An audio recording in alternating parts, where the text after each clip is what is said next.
जी star news से आइए डालते हैं आज की मुख्य खबरों पर एक नजर। कानपुर में सोमवार को जनता दर्शन में एक रोचक प्रसंग उस समय सामने आया जब जनपद बागपत की तहसील बड़ौद के एक छोटे से गांव से आए राजकुमार ने कहा कि विश्वास की डोर मुझे बागपत से कानपुर तक ले आई है, आपसे ही समाधान की उम्मीद है। राजकुमार करीब 6 महीने पहले बागपत में तत्कालीन जिलाधिकारी जितेंद्र प्रताप सिंह से मिले थे, जहां उन्होंने उनकी समस्या को गंभीरता से सुनकर संबंधित अधिकारियों को आवश्यक दिशा निर्देश दिए थे, लेकिन समाधान से पहले डीएम का स्थानांतरण जनपद कानपुर नगर हो गया। इसके बाद भी राजकुमार को भरोसा था कि जो अफसर उनकी बात को इतनी संजीदगी से सुन सकता है, वह कहीं न कहीं उसकी मदद जरूर करेगा। उसी विश्वास के सहारे उन्होंने 435 किलोमीटर का सफर तय किया और सोमवार को कानपुर की जनता दर्शन पहुंचे। यहाँ जिलाधिकारी के पहले की ही तरह उनकी बात गंभीरता सुनी और बागपत के संबंधित अधिकारियों से फोन पर वार्ता की और शीघ्र समाधान हेतु अनुरोध किया।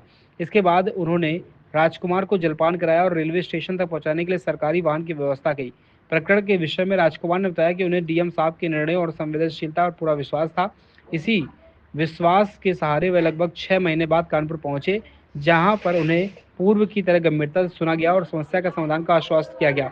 जिलाधिकारी जितेंद्र प्रताप सिंह ने कहा कि शासन की मंशा के अनुरूप जनता दर्शन के माध्यम से आमजन की समस्याओं को संवेदनशीलता से सुनना और उसका समाधान किया जा रहा। नाम राजकुमार है, मैं जनपद बागपत बड़ौद का रहने वाला हूँ और मेरी एक समस्या थी जो मैं समस्या लेकर डीएम साहब के पास पहुंचा था, जो जितेंद्र प्रताप सिंह जो वहाँ पे हमारे जनपद बागपत में थे। तो उन्होंने मेरी समस्या का समाधान कराने के लिए एक सुचारू रूप से तरीके से मतलब एक अधिकारी के पास भेजा था, लेकिन इसी बीच में इनका ट्रांसफर हो गया। मैं उस भरोसे की डोर की वजह से मैं कानपुर आया। मुझे पता लगा कानपुर पहुंच गए तो मैं कानपुर आया, नहीं वो क्या बोलते हैं डीएम साहब के पास। वर्तमान में उन्होंने मुझे अब आश्वासन दिया कि हाँ आपका काम होगा और मैं उनसे जो अधिकारी हैं डीएम साहब हैं उनसे मैं वार्ता करूँगा।